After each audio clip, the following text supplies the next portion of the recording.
बिस्मिल्लाहिर्रहमानिर्रहीम।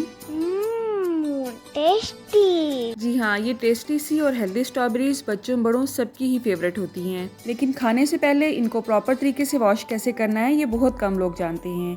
असल में इन पे बहुत ज़्यादा स्प्रेज किए जाते हैं। बहुत ही नाजुक सा ये फ्रूट होता है और बहुत ज़्यादा छोटे छोटे से ऐसे बग्स होते हैं जो इसकी फसल को तबाह कर देते हैं, जिसकी वजह से इन पे स्प्रे करना बहुत ज़रूरी होता है।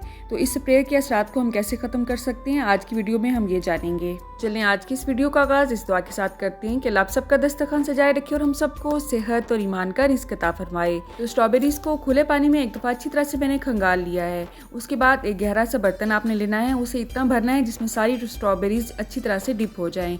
अब इसमें मैं ऐड करूँगी आधा चम्मच मीठा सोडा।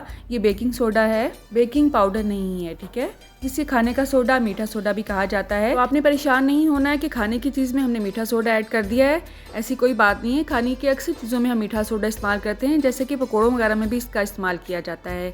इसके अलावा जो दूसरी चीज़ इसमें ऐड करेंगे वो है सफ़ेद सिरका। तो तकरीबन 1.5 से 2 लीटर ये पानी है जिसमें मैंने स्ट्रॉबेरीज को डिप किया है। उसमें मैंने 4 से 5 चम्मच जो हैं वो सफ़ेद सिरके के ऐड किए हैं और आधा चम्मच मीठे सोडे के ऐड किए हैं, ठीक है। इस पर जितने भी छोटे छोटे से बग्स होंगे इन दोनों अज्जा की वजह से वो अच्छी तरह से उतर जाएंगे इस पर या मर जाएंगे। तो ये हमारी सेहत के लिए नुकसान जितने भी इस पे जर्म्स हैं उनको उतारने में मददगार साबित होते हैं। इसे हमने 5 से 7 मिनट के लिए अच्छी तरह से भिगो के रख देना है। उसके बाद इसका पानी हम रिमूव करेंगे और दोबारा इसे एक दफ़ा खुले पानी से खंगाल लेंगे, ठीक है। अब आपने इसे इसी वक्त इस्तेमाल करना है तो ठीक है, लेकिन अगर आपके पास ज़्यादा क्वांटिटी है और एक ही बार इसे आप इस्तेमाल नहीं कर सकते हैं तो फ्रिज में रखने का तरीका ये है कि आपने इसमें जितनी भी स्ट्रॉबेरीज़ हैं उसमें आपको इनका सॉफ्ट पार्ट नज़र आ रहा है उसे आप रिमूव करेंगे। वरना अगर आप इसे वैसे ही रख देंगे जो छोटा सा गला हुआ पार्ट है स्ट्रॉबेरीज़ का वो बाकी तमाम स्ट्रॉबेरीज़ को भी ख़राब कर देगा। तो जितने भी आपको सॉफ्ट पार्ट नज़र आ रहे हैं इसमें वो आपने रिमूव कर देनी है इस तरह से, चाहे आधी स्ट्रॉबेरीज़ में निकल जाए, लेकिन हमने गला हुआ और जो नरम वाला पार्ट है एक्स्ट्रा वो इसका रिमूव कर देना है। Strawberries full of vitamin C होती हैं जो हमारी आई साइट के लिए और हमारी स्किन के लिए बहुत ही मुफीद मानी जाती हैं। एंटी एजिंग के लिए ये बेस्ट हैं। जिन लोगों की झुर्रियाँ स्टार्ट हो चुकी हैं फेस पे वो अगर इसका इस्तेमाल करते हैं तो आप देखेंगे कि तेज़ी के साथ उनकी झुर्रियाँ कम होना शुरू हो जाएंगी और स्किन पे एक खास ग्लो पैदा हो जाएगा। इसके अलावा ये फुल ऑफ एंटीऑक्सीडेंट होती हैं, कैंसर को बचाने में ये बहुत अहम किरदार अदा करती हैं। बीपी के पेशेंट के लिए बहुत मुफीद मानी जाती हैं और जिन लोगों को खुदा न खास्ता दिल के अमराज लाहक होते हैं उसके लिए भी ये बहुत ही अच्छी मानी जाती हैं। इनको आपने लंबे अरसे तक कैसे फ्रीज करना है इसके ऊपर मैंने 1 से 2 वीडियो पहले भी आपके साथ शेयर की हैं। उनका लिंक आपको मैं इस वीडियो के डिस्क्रिप्शन बॉक्स में भी दे दूंगी। इस वीडियो में भी मैं आपको आइडिया दूंगी कि आपने इसे फ्रीज कैसे करना है, ठीक है।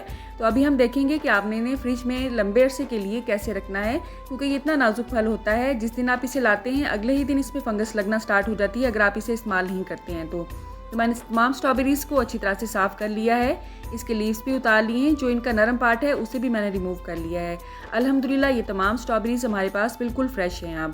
अब हम देखेंगे इसे हमने फ्रिज में कैसे रखना है। तो कोई सा भी एयर टाइट जार लेना है हमने। जार आपने एयर टाइट ही लेना है, कोई भी लूज ढक्कन वाला जार आपने नहीं लेना है। बच्चे साथ साथ स्ट्रॉबेरीज़ को एंजॉय भी कर रहे हैं। यहाँ पे आपने सबसे नीचे बॉक्स के बिछा देना है कोई सा भी पेपर टावल अगर आप अच्छी क्वालिटी का लेंगे तो ज़्यादा अच्छा है। अगर पतला सा कोई टिश्यू बिछाएंगे तो तमाम स्ट्रॉबेरीज उस टिश्यू पे चिपक जाएंगी और ज़्यादा मसला क्रिएट करेंगी। आपने कोशिश करनी है कि स्ट्रॉबेरीज की जस्ट एक लेयर ही बिछनी चाहिए, ऊपर नीचे आपने स्ट्रॉबेरीज को पेपर टावल पे नहीं बिछाना है, ठीक है। आपने देखा जस्ट एक लेयर ही है।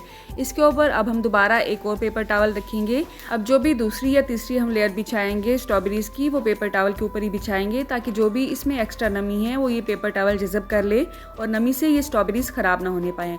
जिस तरह जितना बड़ा आपका डब्बा होगा उतनी ही लेयर्स इसमें आ जाएंगी। सबसे ऊपर भी आपने पेपर टावल की एक लेयर बिछानी है और उसके बाद अच्छी तरह से बॉक्स को बंद करके आपने फ्रिज में रख देना है। ऐसे तो स्ट्रॉबेरीज 1 से 2 दिन ही फ्रिज में फ्रेश रहती हैं, लेकिन अगर आप इस तरह से उन्हें अरेंज करके रखेंगे तो इंशाल्लाह 5 से 7 दिन तक बहुत अच्छी तरह से ये फ्रेश रहेंगी।